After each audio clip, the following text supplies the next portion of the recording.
नमस्कार सबाइके मुरी ब्लगे आपनादेर अनेक अनेक स्वागत जानाई। आज के आमी आरेकटा नतून रेसिपि निये एसेछि। आज आमी बानाबो गेंडार रेसिपि। এই গেঁড়াটাকে অনেক জায়গায় অনেক লোক অনেক রকম নামে জানে। আমাদের এখানে ঘঙ্গি বলে এটাকে। তার জন্য নিয়েছি আমি পেঁয়াজ, টমেটো, আলু, বেগুন আর নিয়েছি কাঁচা লঙ্কা। আলু, বেগুন আর ঘঙ্গি দিয়ে আমি একটা রেসিপি বানিয়ে আপনাদেরকে দেখাবো। তার জন্য একটা কড়া বসিয়ে নিয়েছি। কড়ার মধ্যে দিয়ে দিলাম সরষের তেল। তেলটা যখন গরম হয়ে যাবে তখন আমি আলু আর বেগুনটাকে ভেজে নেব। প্রথমে আলুগুলোকে ভেজে নেব, লাল লাল করে ভেজে তুলে নেব। এই ঘঙ্গিটা খাওয়া চোখের পক্ষে খুবই ভালো, বলে চোখের দৃষ্টি ভালো থাকে। আলুটা লাল লাল হয়ে গেছে, আলুটাকে এবার তুলে নেব। তারপরে আমি বেগুনটাকেও ভেজে নেব। এরপরে বেগুনটাকে দিয়ে আমি ভেজে লাল লাল করে তুলে নেব।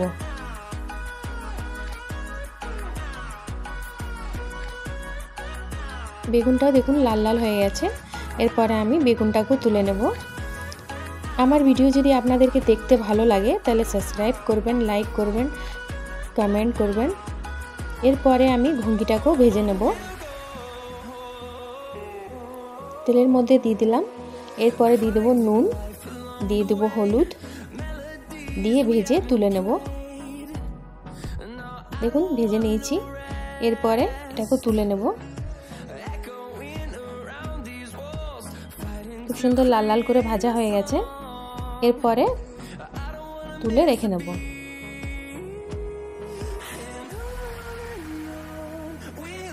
তারপরে কড়াইয়ের মধ্যে দিয়ে দেবো আরেকটু তেল, দিয়ে দেবো গোটা জিরে। জিরেটা যখন লাল লাল হয়ে যাবে তখন এর মধ্যে দিয়ে দেবো আমি কাঁচা লঙ্কা। এরপরে দিয়ে দেবো পেঁয়াজ কুচি।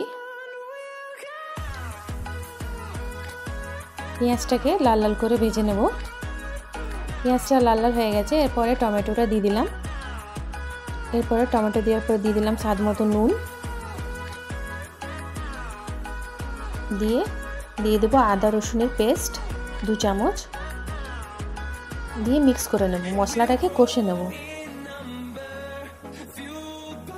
এরপরে দিয়ে দেবো হলুদ গুঁড়ো, জিরে গুঁড়ো, লঙ্কার গুঁড়ো, ধনে গুঁড়ো, একটু কাশ্মীরি লাল লঙ্কার গুঁড়ো দিয়ে ভালো করে মশলাটাকে কষে নেব। একটুখানি জল দিয়ে দিলাম যাতে মশলাটা পুড়ে না যায়। দেখুন মশলাটা কষে নিয়েছি। এরপরে যে আমি আলু আর বেগুনটা ভেজে রেখেছিলাম সেটা এর মধ্যে দিয়ে ঘঙ্গিটাকেও দিয়ে দেবো এর মধ্যে, দিয়ে ভালো করে আরও কষে নেব। তারপরে দিয়ে দেবো এর মধ্যে আমি গরম মশলার গুঁড়ো।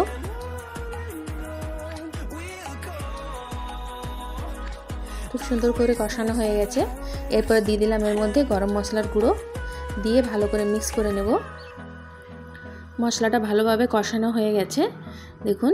এরপরে আমি দিয়ে দেবো এর মধ্যে 1 কাপ জল দিয়ে ভালো করে মিক্স করে নেব আর ঢাক দিয়ে দেবো যাতে আলুটা সিদ্ধ হয়ে যায়। 5 মিনিটের মতন ঢাক দিয়ে রেখে দেবো। আঁচটাকে লো করে দেব। 5 মিনিট হয়ে গেছে দেখুন। রেসিপি আমার রেডি হয়ে গেছে। এবার গ্যাসটা বন্ধ করে নেব আর আপনাদেরকে তুলে দেখাবো। দেখুন দেখতেও কত টেস্টি লাগছে, খেতেও খুবই ভালো লাগে। একবার এমনি করে বানিয়ে দেখবেন। আমার ভিডিও দেখার জন্য আপনাদেরকে অনেক অনেক ধন্যবাদ।